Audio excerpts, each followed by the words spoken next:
another OLE accountancy session. So आज का जो टॉपिक है वो बहुत इंपॉर्टेंट है, that is financial statement analysis. So आज का जो लेक्चर वो प्योरली इंट्रोडक्टरी है. सो आज हम इंट्रोडक्शन पार्ट खत्म करेंगे कि भाई ये होता क्या है, कितनी तरह के एनालिसिस होते हैं, क्या ऑब्जेक्टिव्स हैं, कुछ टर्म्स के बारे में पढ़ेंगे. सो ये सारी चीजें हम इस लेक्चर में कवर करेंगे. That is purely a introduction to the financial statement analysis. Okay, so I have written down a meaning, that is financial statement analysis is largely a study of relationship among the various financial factors in a business as disclosed by a single set of statements and a study of trends of these factors as shown in a series of statements. ठीक, सो ये तो इसकी एक meaning लिखी है. इसी definition की help से हम फाइनेंशियल स्टेटमेंट की एनालिसिस की मीनिंग समझने की कोशिश करते हैं. अब we all know what are the financial statement. अगर मैं आपसे पूछूं फाइनेंशियल स्टेटमेंट है क्या, तो आप क्या कहेंगे? स्टेटमेंट ऑफ बैलेंस शीट, ठीक, और statement of profit and loss जो आपके at the end company prepare करती है, हम उसे क्या कहते हैं? Financial statement. उसकी क्या करनी है? एनालिसिस करनी है. ठीक, सो अब ऑब्वियस सी बात है, जो हम फाइनेंशियल स्टेटमेंट प्रिपेयर करते हैं उसमें जो इंफॉर्मेशन लिखी होती है वो बहुत ही कॉम्प्लेक्स इन नेचर होती है. ठीक, उसका जो स्ट्रक्चर होता है और वो जो चीजें कंक्लूड कर सकती है वो आप खुद से तो बोलेगी नहीं.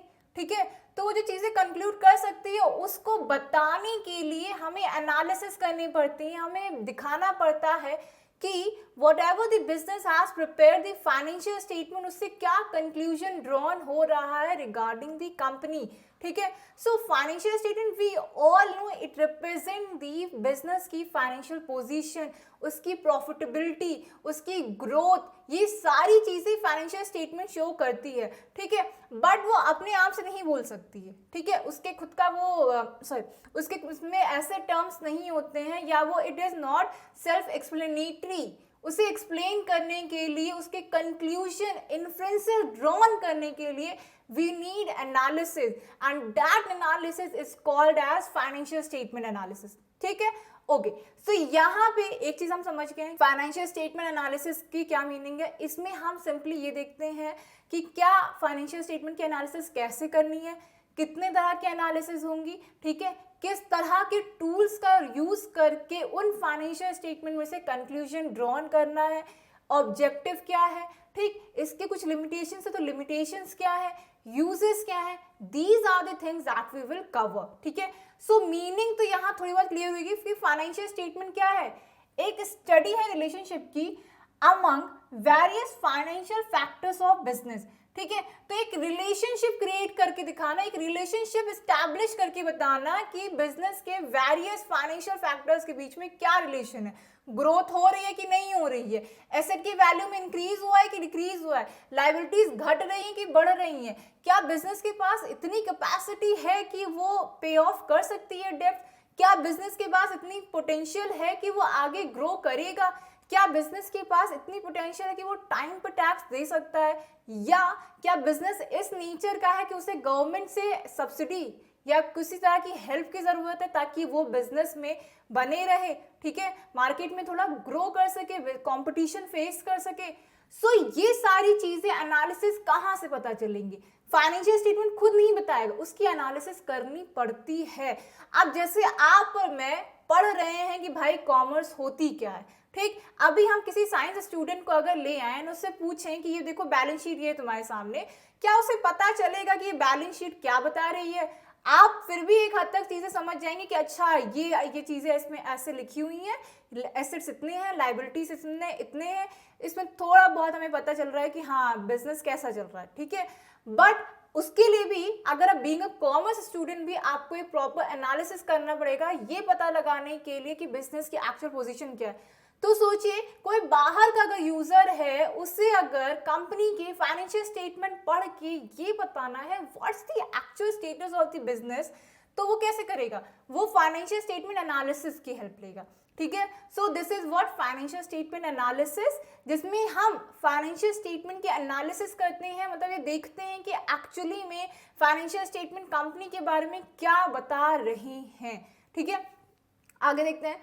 As disclosed by a single set of statement and a study of trends of these factors as shown in a series of statement। ठीक है, तो कहने का मतलब है एक सिंगल सेट ऑफ स्टेटमेंट जैसे balance sheet, profit and loss क्या प्रेजेंट कर रहे हैं या क्या ट्रेंड शो कर रहे हैं, इंक्रीज डिक्रीज शो कर रहे हैं, ठीक है, ग्रोथ शो कर रहे हैं, क्या ट्रेंड शो कर रहे हैं, बिजनेस ग्रो कर रहा है नहीं कर रहा है, प्रॉफिट अर्न हो रहा है नहीं हो रहा है, सो क्या सारी चीजें रिगार्डिंग बिजनेस, वो सारी चीजें आपकी फाइनेंशियल स्टेटमेंट एनालिसिस में रिप्रेजेंट होंगी।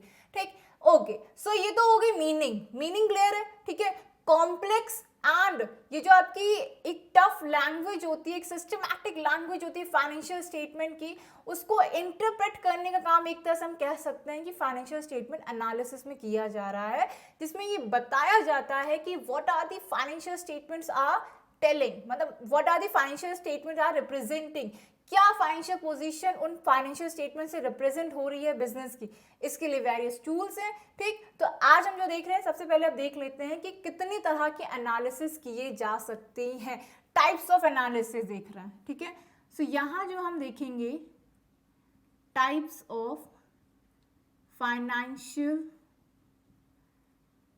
Statement analysis.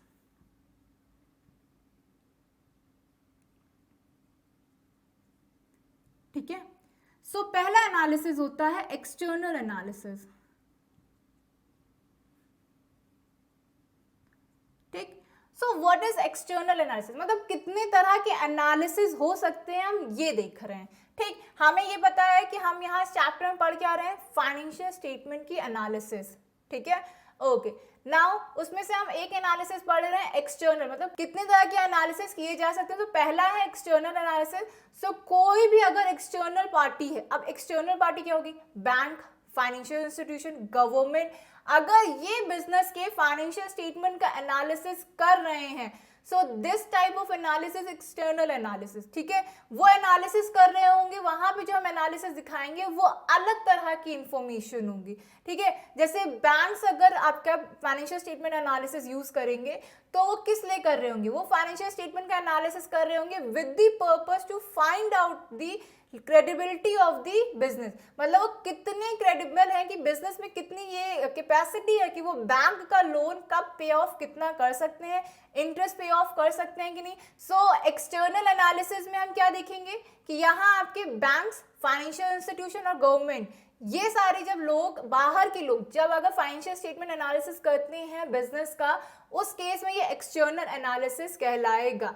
अब जैसे यहाँ पे देखें, बैंक किस लिए करेगा, बैंक को क्या जानना होगा कि बिजनेस कितना क्रेडिबल है, बिजनेस की कैपेसिटी कितनी है कि वो लोन को रीपे कर सकता है कि नहीं, इंटरेस्ट ऑन लोन दे सकता है कि नहीं, क्या बिजनेस के पास इतने एसेट्स हैं कि अगर वो डिसॉल्व हो जाए या फिर ये कहा जाए उसके पास वो उसके पास पैसे की कमी आ जाए तो, या इंसॉल्वेंट हो जाए, तो क्या वो अमाउंट ऑफ लोन रीपे कर पाएगा by selling their asset, by selling it's asset और not.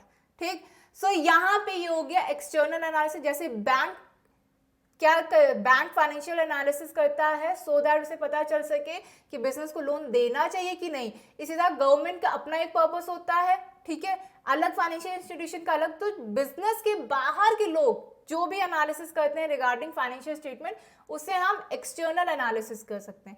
Any party that is outside to the business, जो बिजनेस में इन्वॉल्व नहीं है, ठीक है, जो बिजनेस से रिलेटेड नहीं है, इंटरनली रिलेटेड नहीं है, एक्सटर्नली रिलेटेड है। ठीक, तो यहाँ पे हम कहेंगे उस एनालिसिस को एक्सटर्नल। जब एक्सटर्नल पार्टी एनालिसिस करे फाइनेंशियल स्टेटमेंट का, that type of analysis is external analysis. ठीक, नेक्स्ट इंटरनल एनालिसिस, इसी का अपोजिट समझ लीजिए।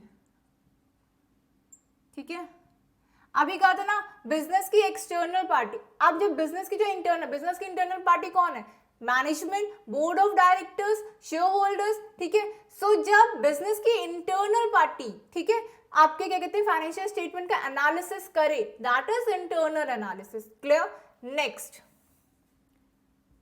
हॉरिजॉन्टल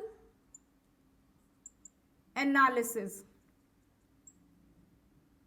ठीक, अब what is horizontal analysis, horizontal analysis में ऐसे समझ लीजिए जब एक एंड मोर देन 1 ईयर के कंपैरिजन किए जाते हैं, मतलब 2 ईयर के डेटा, मोर देन 1 ईयर के डेटा साइड बाय साइड लिख के उसके कंपैरिजन किया जाए, उसका एनालिसिस किया जाए, that type of analysis and horizontal analysis. ठीक है, तो कहने का मतलब क्या है, हॉरिजॉन्टल एनालिसिस किस तरह का एनालिसिस होगा, जब मोर देन 1 ईयर 2 ईयर्स, ठीक है, मोर देन 2 ईयर्स का आपका एनालिसिस हो, जहां पे डेटा को साइड बाय साइड लिख के एनालिसिस करी जाए, that type of analysis is horizontal analysis. ठीक, सो एक और होता है वर्टिकल एनालिसिस।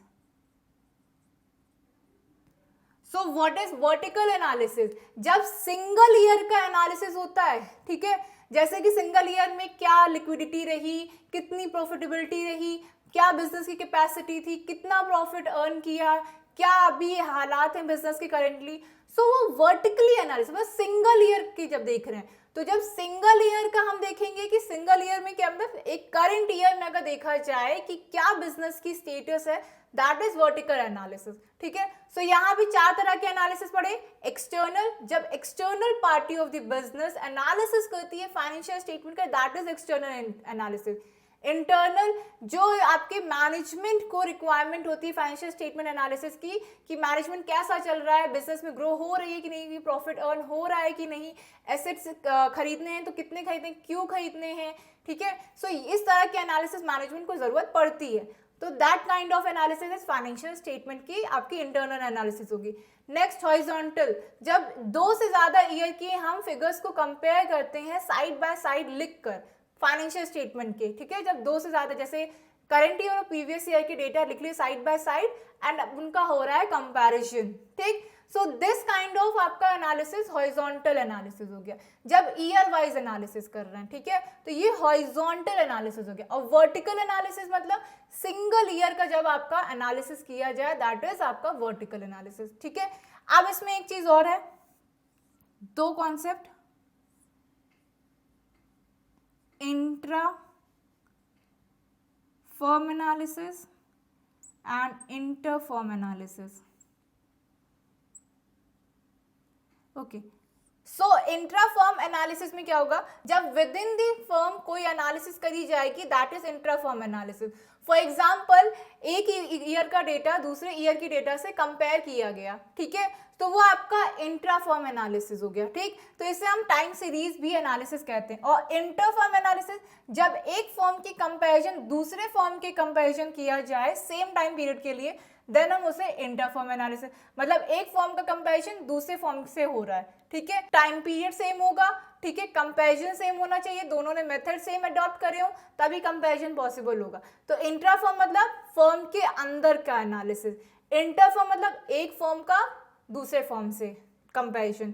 ठीक है, सो यहाँ भी कुछ कॉन्सेप्ट क्लियर हुए आई होप। पहला हमने देखा external, internal, horizontal, vertical, intra and inter. ठीक, ओके, सो मीनिंग क्लियर हो गई, टाइप्स ऑफ एनालिसिस क्लियर हो गए, 2 हमने मतलब और देखे, इंट्रा और इंटर फर्म एनालिसिस देख लिया। ठीक, सो अब बच्चों देखते हैं कि objective of financial statement analysis, भाई करना ही क्यों है फाइनेंशियल स्टेटमेंट का एनालिसिस, पहली चीज। दूसरे देखेंगे किन किन पार्टीज को फाइनेंशियल स्टेटमेंट एनालिसिस की जरूरत पड़ सकती है, पड़ती है, उनके नाम देखेंगे, उन्हें किस तरह की इंफॉर्मेशन की रिक्वायरमेंट होती है ये भी देखेंगे। So now let's see that. So student, now let's study first objectives of the financial statement analysis, कि भाई फाइनेंशियल स्टेटमेंट का एनालिसिस करना ही क्यों है। सो पहला ऑब्जेक्टिव है to measure the profitability in order to find out what's the profitability status of the company or the business, financial statement analysis is done. Okay, so ये पता लगाने के लिए कि प्रॉफिटेबिलिटी सिचुएशन कितनी, मतलब कितना अच्छा प्रॉफिट अर्न कर रही है, मतलब देखो कंपेयर करना पड़ेगा ना प्रीवियस के प्रॉफिट से करंट के प्रॉफिट से। सिर्फ इस साल प्रॉफिट कमाया ये नहीं देखना है, ये देखना है कि प्रॉफिट के टर्म्स में इंक्रीज हो रहा है कि नहीं। तो उसके लिए हमें यहाँ पे देखना है कि प्रॉफिटेबिलिटी मेजर करने की फर्म की प्रॉफिटेबिलिटी कितनी अच्छी है। ठीक, तो to measure that a company required what, a company required a financial statement analysis. Next, to measure the solvency, solvency से क्या मतलब है कि कंपनी कितनी सॉल्वेंट है regarding payment of their debts, मतलब अपने शॉर्ट टर्म ड्यूज और लॉन्ग टर्म ड्यूज को कितने अच्छे से फुलफिल कर पा रही है, उसके लिए देखना है। ठीक है, क्या पे कर पाएंगी कि नहीं कर पाएंगी, टाइमली पे कर पाएंगे कि नहीं, ये सारी चीजें मेजर करने के लिए भी हमें फाइनेंशियल स्टेटमेंट एनालिसिस की जरूरत होती है। नेक्स्ट, नेक्स्ट है to measure financial strength, company कितनी फाइनेंशियली स्ट्रॉन्ग है, ठीक है, कि उसके पास कितने अच्छे एसेट्स हैं, एसेट्स में कुछ ग्रोथ हुई है कि नहीं, कितनी लाइबिलिटीज है, लाइबिलिटीज में रिडक्शन हुआ है कि नहीं, टाइमली रिपेमेंट हुआ है कि नहीं, फाइनेंशियली कितनी स्ट्रॉन्ग है कंपनी, ये पता लगाने के लिए भी फाइनेंशियल स्टेटमेंट एनालिसिस करना जरूरी है। इसी की हेल्प से पता चलेगा कि कंपनी कितनी फाइनेंशियली स्ट्रॉन्ग है। नेक्स्ट, कंपैरेटिव स्टडी करने के लिए भी फाइनेंशियल स्टेटमेंट एनालिसिस की जरूरत है। अभी जैसे एक पढ़ा था ना हॉरिजॉन्टल एंड वर्टिकल एनालिसिस, साथ साथ ये पढ़ा था इंटर एंड इंट्राफर्म एनालिसिस। तो उसमें क्या दिखा था, देखो हॉरिजॉन्टल में ये पढ़ा था ना कि एक से ज्यादा ईयर का जब डेटा कंपेयर किया जा सके, तो ये किसमें आपके एनेबल कर रहा है, ये फाइनेंशियल स्टेटमेंट एनेबल कर रहा है कि आपके एक से ज्यादा ईयर का आप डेटा कंपेयर कर सकते हो, ठीक। तो एक कंपैरेटिव स्टडी फैसिलिटेट करता है क्या, फाइनेंशियल स्टेटमेंट एनालिसिस।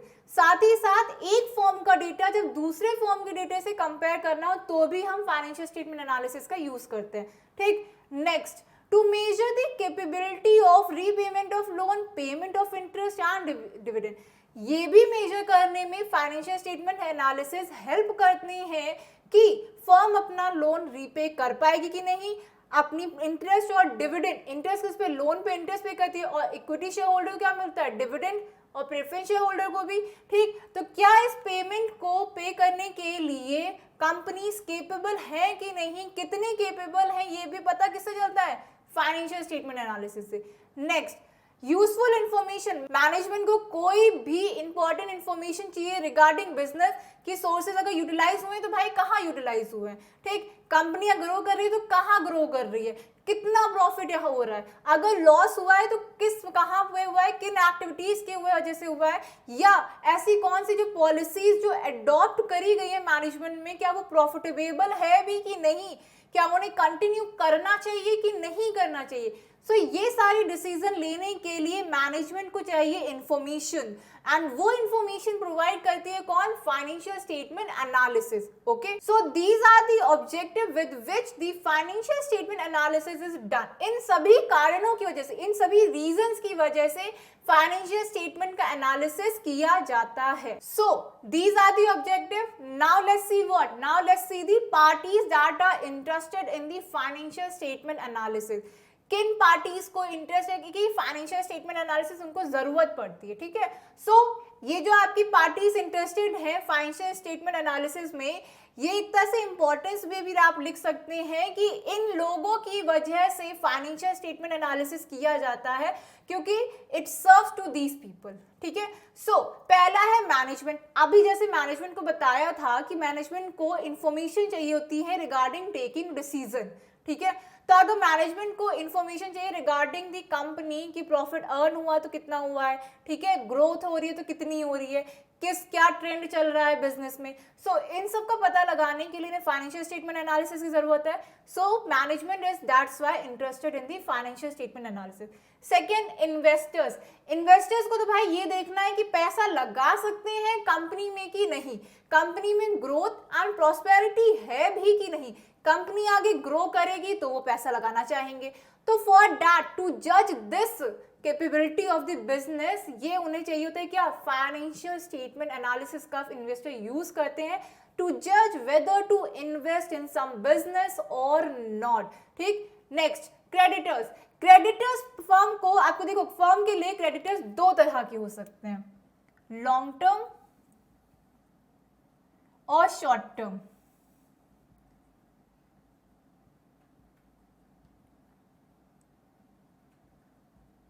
ठीक, okay. Long term creditors long term credits provide करते हैं, लंबे समय के लिए उधार दिया गया हो जब फर्म को, ठीक है।